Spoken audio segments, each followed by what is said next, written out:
কাইফা তাকফুরুনা বিল্লাহি ওয়া কুনতুম আমওয়াতা। ওরে উত্তরামকান্দি এলাকার যুবক, বৃদ্ধ বাবা পায়ে ধরে হাতে ধরে বলে যায়, আল্লাহর অকৃতজ্ঞ বান্দা হয়ো না। একবার বালিশের সঙ্গে মাথাটা লাগাইয়া চিন্তা করবা, আমি যেই বাড়িতে আছি এই বাড়িতে তো আমার দাদাও ছিল, আমি যেই বাড়িতে আছি এই বাড়িতে আমার পূর্বপুরুষরা ছিল। এমনও কিছু মানুষ বসবাস করেছে যেই মানুষের নামটাও বলতে পারি না। অতএব আমিও এই বাড়িতে থাকতে পারবো না। অতএব হায়াতের জিন্দিগিতে যেহেতু আল্লাহ আমার হায়াত দান করেছেন, আমার অস্তিত্ব দান করেছেন, অতএব সুখে দুঃখে সকাল বিকাল সব সময় একমাত্র প্রশংসা চলবে কার? আরো জোরে আওয়াজ দিয়া বলেন কার? আমার আপনার অস্তিত্ব দিলেন একমাত্র আল্লাহ, প্রশংসাও চলবে আমার আল্লাহর। কিভাবে আমার আপনার অস্তিত্ব আমার আল্লাহ দিলেন? আল্লাহ তাআলা আল্লাহর কালামের এক আয়াতের মধ্যে বলেন, হাল আতা আলাল ইনসানি হিনুম মিনাদ দাহরি লাম ইয়াকুন শাইআম মাযকুরা। মানুষের মধ্যে এমন একটা সময় অতিবাহিত হয়ে গেছে, উল্লেখযোগ্য বলতে তার কোনো কিছুই ছিল না। আব্দুর রহমান বলতে ব্যক্তিটার নামও ছিল না, বডিটাও ছিল না, হাতটাও ছিল না, পাটাও ছিল না, চক্ষুটাও ছিল না, অঙ্গ প্রত্যঙ্গও ছিল না। আমার আল্লাহ তাআলা আয়াতের মধ্যে বলেন, হুয়াল্লাযী খালাকাকুম মিন তুরাব সুম্মা মিন নুতফা সুম্মা মিন আলাকা সুম্মা ইউখরিজুকুম তিফলা। ও মুসলমান, কথাগুলো মনোযোগ সহকারে শ্রবণ করেন। আল্লাহ বলেন আমার অস্তিত্ব ছিল না, সর্বপ্রথম তিনি আমাকে আপনাকে মাটি থেকে সৃষ্টি করলেন। মাটির মধ্যে আমি আপনি ছিলাম, আর একজনের সবজি ক্ষেতের মধ্যে আমার রূহ ছিল। এরকম ভাবে আমার বডিটার অঙ্গ একটু ছিল। এরকম ভাবে ওই মাটিগুলোকে আল্লাহ তাআলা এমন ভাবে সতেজ করে দিলেন, ওই মাটি থেকে একটা সবজি হলো, ওই মাটি থেকে দান হলো। দান আর সবজি আপনার আমার মা আর বাবা খাইলো, ওই খাওয়ার পরে একটা রক্ত হলো, একটা বীর্য হলো।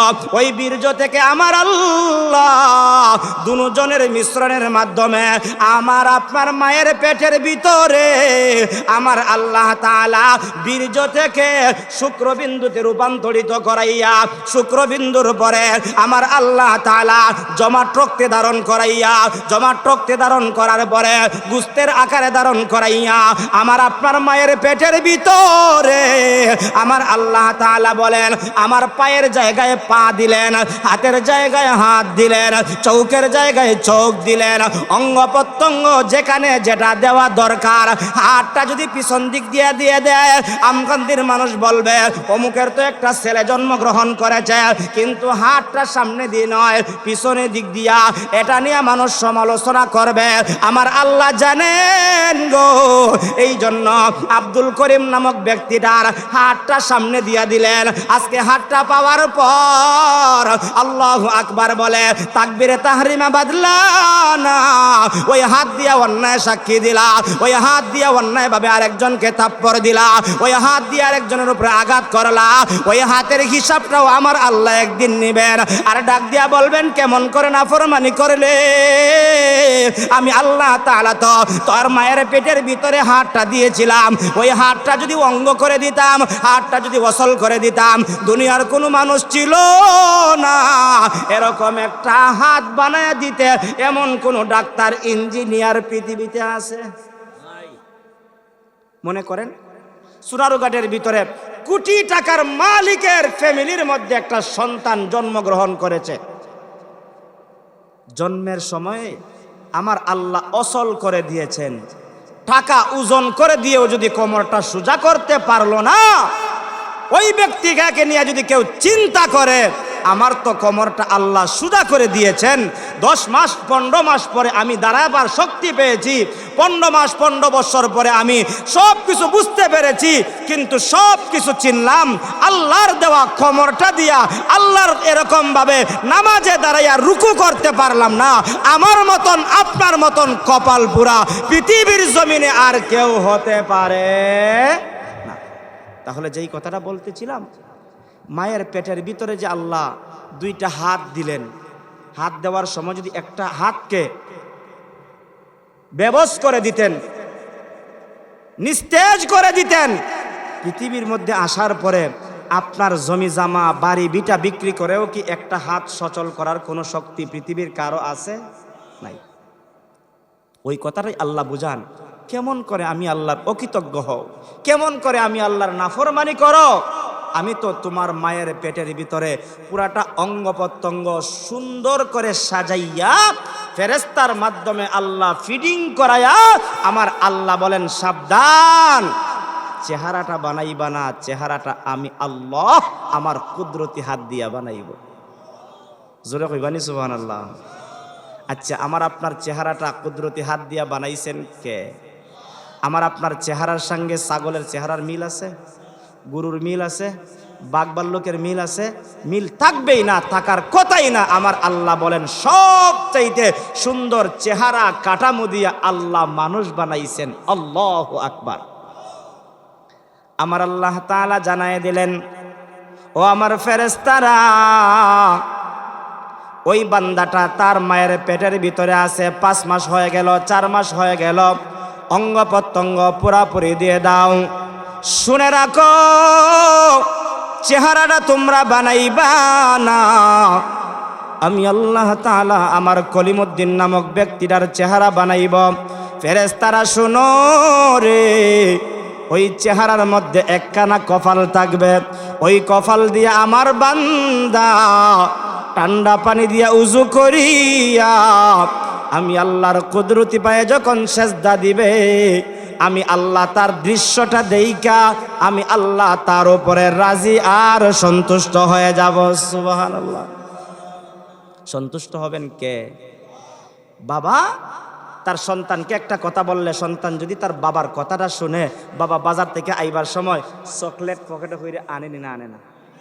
বাজারও একবারে কাছাকাছি চলে আসছে, বাড়ির কাছে, এরপরে সন্তানের কথা স্মরণ হয়েছে, আমি তো প্রতিদিন আমার সন্তানের জন্য 2টা সিঙ্গারা আনি, অথবা পেঁয়াজি আনি, অথবা চকলেট আনি, কেক আনি, আমার সন্তানের কথা তো আমি ভুলে গেলাম, আবার বাজারে যাই। এরকম হয় না? হয় না? কারণ সন্তানের জন্য বাবার মায়া আছে না নাই?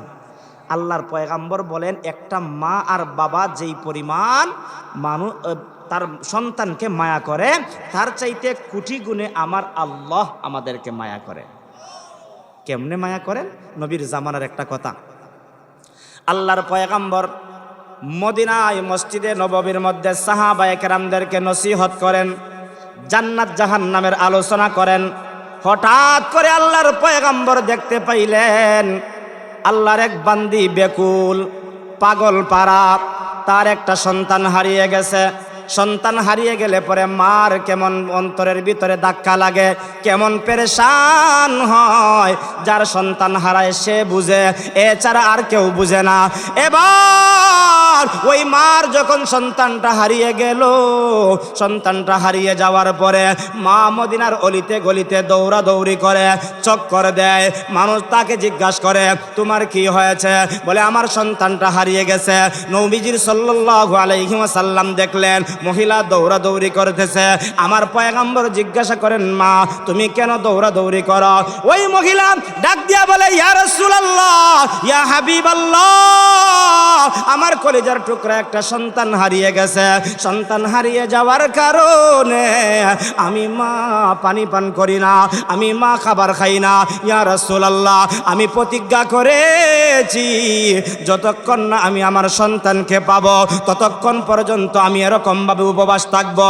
আল্লাহর পয়গম্বর বললেন, মহিলা কিছুক্ষণ আগে দেখেছি মসজিদে নববীর বারান্দার দিকে একটা সন্তান দৌড়াদৌড়ি করে, দেখতে পারো এটা তোমার সন্তান কিনা। মহিলা দৌড়িয়া পিছনে চলে গেল, গিয়া দেখে তার কলিজার টুকরা সন্তান। সন্তানটাকে পাওয়ার পরে মা তার সন্তানকে জড়াইয়া ধরে, কপালে চুমুকায়, গালে চুমুকায়, আর ডাক দিয়া বলে, রে সন্তান, তোকে হারাইয়া আমি মা বেকুল হয়ে গেছি, এক পেয়ালা পানিও পান করি না, এক প্লেট খাবারও খাই না। এই দৃশ্যটা আমার নবীজি দেখেছেন। দেইকা উপস্থিত সাহাবায়ে কেরামদেরকে বলেন, ও আমার সাহাবীরা শুনো রে, একটা মা তার সন্তানকে পেয়ে যেরকম ভাবে খুশি হয়েছে, আমার আল্লাহ তার চাইতে, আল্লাহ বলা বান্দা যখন আল্লাহর তালাশে বের হইয়া আল্লাহকে আল্লাহ বলে ডাকে, আল্লাহকে পেয়ে যায়, আল্লাহকে মহব্বতের সঙ্গে আল্লাহ বলে ডাকে, আমার আল্লাহ ওই মায়ের চাইতে লক্ষ কোটি গুণে তার বান্দা আর বান্দির উপরে খুশি হয়ে যান। আল্লাহু আকবার। আচ্ছা মানুষ বলো দেখি, রাত্রি কেন কালো, চাঁদ সূরজ কোথা হতে পেল এত আলো? চাঁদ সূরজের আলো একমাত্র দিয়েছেন কে? আরো জোরে বলেন কে? পশু পাখি কয় না কথা, মানুষ কেন কয়? বল বল এসব মানুষ কেমন করে হয়? বল বল এসব মানুষ কেমন করে হয়? দুধ কেন হয় সাদা, মরিচ কেন জাল, আমগুলো সব পাকলে পরে কেমনে হয় তা লাল? আমরা সবাই বাস করি ভাই এ দুনিয়া রঙে, হাতের রেখা আর চেহারা মিলে না কারো সঙ্গে, আর মিলে না কথার ধরন আঙ্গুলের টিপ। আল্লাহ তাআলা একজন আছেন, প্রমাণ হলো ঠিক। জুড়ে বলুন ঠিক না বেঠিক? ও মুসলমান, একমাত্র প্রশংসা চলবে কার? আরো জোরে আওয়াজ দিয়া বলেন কার? অতএব সুখে থাকি অথবা দুঃখে থাকি, শান্তিতে থাকি বা অশান্তিতে থাকি, যে কোনো হালতে আল্লাহর প্রশংসা করব, আল্লাহ তাআলার কৃতজ্ঞতা প্রকাশ করব। কেন করব জানোনি? কারণ আমার তো অস্তিত্ব ছিল না, অস্তিত্ব দান করেছেন আমার আল্লাহ। আমার চেয়ারম্যান আমার অস্তিত্ব দেয় নাই, আমার মেম্বার আমার অস্তিত্ব দেয় নাই, আমার এমপি আমার অস্তিত্ব দেয় নাই, আমার দেশের প্রধানমন্ত্রী আমার অস্তিত্ব দেয় নাই, অস্তিত্ব দিয়েছেন আমার আল্লাহ। প্রশংসা চলবেও একমাত্র কার? তাহলে দেখা যায় আমার চেয়ারম্যানরে গালি দিলে পরে আমি তার পক্ষ হয়ে তার মোকাবেলা করি, এমপিরে গালি দিলে তার পক্ষ হয়ে আমরা তার মোকাবেলা করি, মন্ত্রীরে গালি দিলে পরে তার পক্ষ হয়ে আমরা তার মোকাবেলা করি। আমার আল্লাহ আসমান দিলেন, জমিন দিলেন, পাহাড় দিলেন, পর্বত দিলেন, আমাকে আপনাকে কথা বলার শক্তি দিলেন। আমার আল্লাহরে যদি কেউ গালি দেয়, আমরা চুপ থাকবো নাকি কথা বলবো? আরো জোরে বলেন। আমার দেশের চাইতে আমার আল্লাহ বড়, আমার চেয়ারম্যানের চাইতে আমার আল্লাহ বড়, আমার নেতার চাইতে আমার আল্লাহ বড়। নেতারে গালি দিলে জেলে ভরতে পারো, আল্লাহরে গালি দিলে কি জেলে ভরা যায় কি যায় না? কথাটা তিতা লাগতে পারে। নেতারে গালি দিলে পরে ঠিকই জেলে ভরা হয়। 24 ঘন্টার আলটিমেটাম দিয়া 24 ঘন্টার ভিতরে তারা গ্রেফতার করা হয়। আর আজকে আমার আল্লাহকে গালি দেয়, গ্রেফতার করার পরে নামদারি মুসলমান মুনাফিক তার প্রতিবাদ করে, আর পরে মোল্লা মৌলবীরা এমনি রাস্তায় নেমে গেছে। না না না, আল্লাহর বিরুদ্ধে কথা বললে হযরতে আবু বকর সহ্য করতে পারেন না, আর আমরা কেমন করে সহ্য করব? সেটা হতেই পারে না, হতেই পারে না। জুড়ে বলুন ঠিক কিনা? হযরতে আবু বকরের দিল কোন দিকে যাইতাম কোন দিকে না, হযরতে আবু বকরের দিলটা ছিল নরম দিলওয়ালা। কেমন নরম দিলওয়ালা? এক ঘরে দুই ভাই থাকলে একবার মিজাজটা করা থাকে আর একবার মিজাজটা কি থাকে? নরম থাকে। থাকেন না? থাকে না? আবু বকর সিদ্দিক রাদিয়াল্লাহু তাআলা আনহু নরম দিলওয়ালা সাহাবী, সব সময় সহ্য করতেন, ধৈর্য ধারণ করতেন। কিন্তু আল্লাহর বিরুদ্ধে কথা বলার কারণে, আল্লাহকে ফকির গালি দেওয়ার কারণে হযরতে আবু বকর, যেই আবু বকর পিঠ হাতাইতেন, ওই আবু বকর নিজ হাত দিয়া তার তাপ্পর গালের মধ্যে বসাই দিয়েছেন। আল্লাহু আকবার। আমরাও সেই প্রতিজ্ঞা করব, আমার সমাজে যদি কেউ আমার আল্লাহর বিরুদ্ধে কথা বলে, সে নেতা না কি আমাদের দেখার বিষয় নয়। আল্লাহর বিরুদ্ধে কথা বলবে, আমি তোর বিরুদ্ধে কথা বলবো। জীবন দিয়েছেন আল্লাহ, বিরোধিতা করবো একমাত্র তার, এছাড়া আমরা জবান বন্ধ করে থাকবো না। জুড়ে বলুন ঠিক কিনা? যেই কথাটা বলতেছিলাম, আমার আল্লাহ তাআলা বলেন, কেমন করে তোমরা আমি আল্লাহর অকৃতজ্ঞ হও? তুমি তো ছিলে নিষ্প্রাণ, আমিও ছিলাম নিষ্প্রাণ, আপনিও ছিলেন নিষ্প্রাণ, আমাকে আপনাকে প্রাণ দান করেছেন আল্লাহ। এক নাম্বার কথা, এই প্রাণটা সারা জীবন কেউ নিয়ে থাকতে পারবে না, না না। 10 মাস আগে হোক অথবা 10 মাস পরে হোক, 1 বছর আগে হোক অথবা 1 বছর পরে হোক, আপনার জানটা আবার চলে যাবে, আমার জানটা আবার চলে যাবে। সেই কথাটা আল্লাহ তাআলা বলেন, কাইফা তাকফুরুনা বিল্লাহি ওয়া কুনতুম আমওয়াতা। তুই মৃত ছিলে, ফাহিয়াকুম, আমি আল্লাহ তোকে জীবন দান করলাম। জীবন দিছেন আমাদেরকে একমাত্র কে? আল্লাহর দেওয়া জমিনে আল্লাহর দেওয়া জান যেহেতু আমাদেরকে দান করেছেন, ওই জান পাওয়ার পরে একদলে আল্লাহরে মানে, ওই জান পাওয়ার পরে একদলে আল্লাহর বিরুদ্ধে কথা বলে।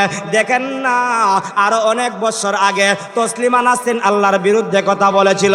বাংলার জমিনের মুসলমান তৌহিদি জনতা যখন ঐক্যবদ্ধ হয়ে মোকাবেলা করলো, ওই তসলিমা নাসরিন বাংলার জমিনে থাকতে পারে নাই। শাহরিয়ার কবির যখন আল্লাহর বিরুদ্ধে কথা বলল, ইসলামের বিরুদ্ধে কথা বলল, শাহরিয়ার কবির রেও এরকম ভাবে জেলের বাহিরে রাখা হয় নাই, জেলের মধ্যে বন্দি করে রাখা হয়। আজও যারা আল্লাহর বিরুদ্ধে কথা বলবে, তোমাদেরকে শুধুমাত্র জেলের ভিতরে বললেই আমরা শান্তি পাবো না। আল্লাহর বিরুদ্ধে কথা বললে আমরা চাইব বাইতুল মুকাররমের সামনে তোমাকে ফাঁসিতে ঝুলানো হোক, মানুষ দেইকা সবাই সতর্ক হয়ে যাবে, ঠিক কিনা? একটা যদি আল্লাহর বিরুদ্ধে যারা কথা বলে, একটা লোকরে যদি বাইতুল মুকাররমের সামনে দাঁড় করাইয়া জনতার সামনে ফাঁসির কাস্টে ঝুলানো হতো, আরেকদিন আল্লাহর বিরুদ্ধে কথা বলার সাহস পেত। কিছুদিন আগে ব্রাহ্মণবাড়িয়া এক মাদ্রাসার মধ্যে কোরআন শরীফ জ্বালায় ফেলছে, জোরে কন্যা নাউজুবিল্লাহ। হয়তো যারা অনলাইন দেখেছেন, কোরআন শরীফ জ্বালিয়ে ফেলছে। তারা জিজ্ঞাসা করা হলো, আসলে মুসলমান তো ধৈর্যশীল মুসলমান তো দেখায়, তার এরকম ভাবে আখলাক দেখায়, চরিত্র দেখায়। তারা জিজ্ঞাসা করা হলো, তুমি কেন কোরআন শরীফ জ্বালিয়ে দিলা? কয়েক কোরআনের মধ্যে বলে ভুল আছে। নাউজুবিল্লাহ, জোরে কইতা না। অনলাইন তালাশ করে দেখেন, কিছুদিন আগে, 2-3 দিন আগের ঘটনা, সর্বোচ্চ 5 দিন আগের ঘটনা। সে বলে কি কোরআনের মধ্যে ভুল আছে। ও মিথ্যাবাদী, তোর উপরে আল্লাহর লানত হবে। আমার আল্লাহ কোরআনের শুরুতেই বলেছেন, যালিকাল কিতাব লা রাইবা ফিহ, এটা এমন একটা কিতাব যেই কিতাবের মধ্যে ভুল থাকবে দূরের কথা, ভুলের সন্দেহ নাই। জুড়ে বলুন আল্লাহু আকবার। ভুলের সন্দেহ নাই। আর সে বলে কি কোরআনের মধ্যে ভুল আছে। আমার বিরুদ্ধে কোরআন চলে গেলে আমি কোরআনকে ভুল মনে করব? না না, আমার বিরুদ্ধে কোরআন যেতে পারে, কিন্তু আমাকে বলতেই হবে কোরআন সঠিক, কোরআনের মধ্যে কোনো ভুল নাই। জুড়ে বলুন ঠিক কিনা? কোরআনের মধ্যে কোনো ভুল নাই। আমার ভিতরে ভুল থাকতে পারে, আপনার ভিতরে ভুল থাকতে পারে, কোরআনের মধ্যে কোনো ভুল থাকতে পারে না। ও মুসলমান, আল্লাহর কালাম সত্য।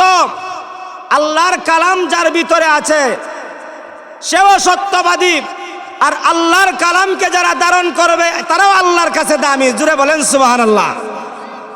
কারণ সর্বপ্রথম আমার আল্লাহ আমার নবীর কাছে কালাম নাজিল করেছেন। আর কালাম নাজিল করার পরে আমার নবী মুহাম্মদুর রাসূলুল্লাহ সাল্লাল্লাহু আলাইহি ওয়াসাল্লাম নিজে কালাম ধারণ করেছেন। এরপরে মানুষদের কাছে আল্লাহর কালামের তেলাওয়াত পৌঁছে দিয়েছেন। এই পৌঁছানোর কারণেই তো আজকে আমি আপনি কোরআন তেলাওয়াতকারী হয়েছি। জুড়ে বলেন সুবহানাল্লাহ। আমার নবীজি সর্বপ্রথম সেই কালাম সাহাবায়ে কেরামদেরকে একটা মাদ্রাসায় শিক্ষা দিতেন। কিতে শিক্ষা দিতেন? মাদ্রাসায়। নবীজির প্রথম মাদ্রাসা কোথায় ছিল? মদিনায়।